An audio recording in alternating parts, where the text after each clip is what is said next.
spots, you're on board with him. And one thing he was worried about going into this race was all that dirty air created by 34 cars. But right now, the position he's in, he actually has a small advantage because everybody else is opening the air up in front of him. And he, oh, here we go. Trouble, contact, and a huge crash. Oh. Up in turn number 2. Oh, multiple cars involved. Oh, my. It looks like Dan Weldon may be involved in it.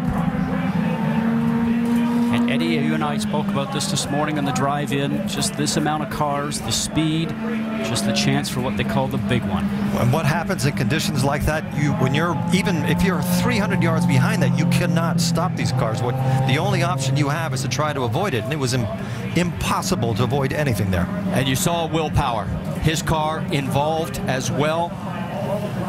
My. What a mess. That's Townsend Bell that was, I think his car was up on its side there, the 22. 15 there of Jay Howard. An additional entry, excuse me, is up to 19 to 15. I can't see with the sun shining there. Some of the car is broken. They're showing that as Alex Lloyd, the 19. It's the 15 of Jay Howard. Yes. One of the cars actually flew for about 200 yards in the air. Red flag is out here at Las Vegas Motor Speedway on lap number 12.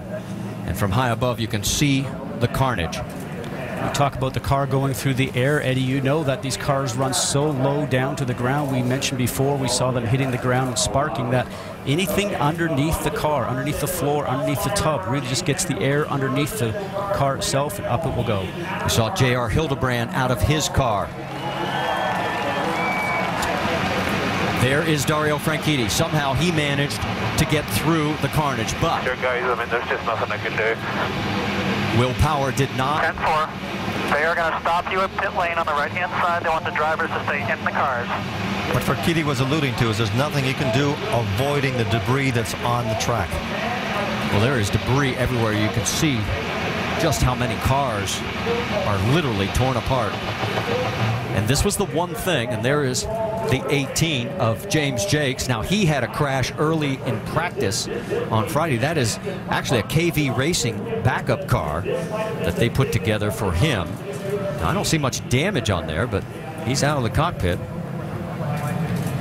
And look at this from high above. And this was the one thing we were fearing when we saw qualifying and the two championship contenders in the middle of the field.